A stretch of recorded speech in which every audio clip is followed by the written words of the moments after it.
When a man is newly diagnosed with prostate cancer, there are a few options he can choose from in terms of treatment. Which factors should he consider before deciding on treatment?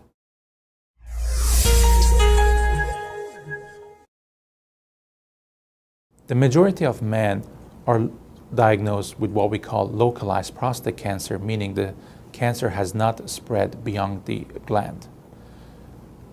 While some of them might live forever and never die of their cancer even without treatments, others will have much more aggressive disease and will need more aggressive treatment up front. In order to stratify the patient in different risk categories to guide them through treatment, we have used clinical parameters such as the serum PSA, the Gleason score, which is found on the biopsy results, as well as the extent clinically through rectal exam and imaging to build a prognostication system that will guide our treatment. Based on these three factors, we have patients with low risk of disease progression, intermediate, and high risk. For patients with very low risk, active surveillance is actually a recommended modality, meaning close follow-up serial PSA checks and repeat biopsies and treatment at the time of disease progression. Patients who have low-risk disease can choose in selected cases between active surveillance or treatment with radiation or radical prostatectomy. Patients with intermediate grade disease probably should not observe and decide on treatment with either radiation or surgery, and if they choose to undergo radiation therapy, should be treated with 6 months of hormone deprivation therapy. High-risk patients, meaning those who are at the highest risk for progression and metastases, should either undergo prostatectomy, or if they choose to have radiation therapy, will combine this with 2 to 3 years of androgen deprivation. How to choose between surgery or radiation will depend on the patient profile.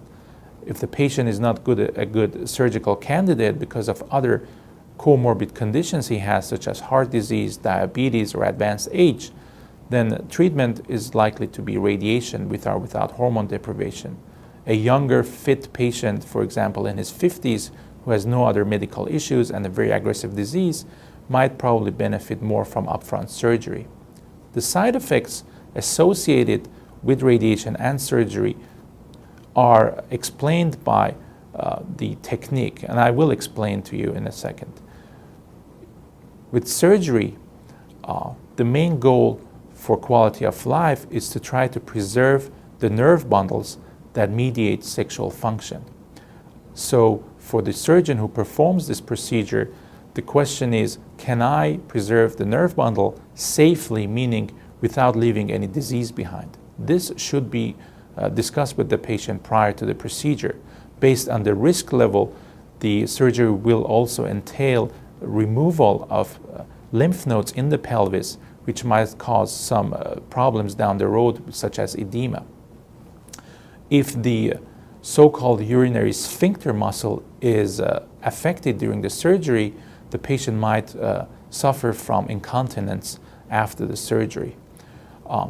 Most of these side effects will improve over time, and by about 2 years after surgery, depending on what study we look at, 30 to 50% of patients will have some decrease of these functions, although they are not very severe. It's important to know that, for example, sexual dysfunction can be treated with implants and medication. So counseling the patient is very important to know that we are able to control most of these side effects. Patients who elect to undergo radiation will have more acute side effects, such as irritable bowel that is in the radiation field and is manifested by frequent bowel movements, urgency, and sometimes also rectal bleeding. But again, these are acute side effects, and most of them resolve over the first 1 or 2 years. The urinary symptoms that patients who undergo radiation experience are explained by what we call radiation cystitis. So it's more the irritation of the bladder rather than interaction with the sphincter muscle. So again, they will have urgency, meaning they have to go to the bathroom a lot. They have some burning sensation, but this over time will improve as well. Sexual dysfunction, on the other hand, is a side effect that will develop over time and increase typically over the first 1 or 2 years in patients who undergo radiation. But if you look at 2 years in most studies, there is not a major difference in terms of long-term side effects of surgery versus radiation in the majority of men. So other medical problems, as mentioned earlier, will help guide the decision making. Some prostate cancers are high risk, aggressive, and more likely to spread. Others are low risk, least likely to have bad outcomes. The biopsy says cancer, but current diagnostic tools provide limited information about how aggressive a man's individual disease is. So most men decide to treat prostate cancer immediately. Once treated, many men experience serious long-term side effects, like incontinence and sexual impotence. Immediate treatment isn't always needed. But right now, a man can't be sure if his cancer is the kind that is likely to require treatment or if he's okay to wait for now. What if there was a test that could determine how aggressive prostate cancer is? Genomic Health is developing a new test to do just that. By reviewing the underlying biology of the tumor and using genes from multiple biologic pathways, the test can predict the aggressiveness of prostate cancer when diagnosed, allowing a man to make a more informed treatment decision with confidence, taking care of himself with more information and greater peace of mind.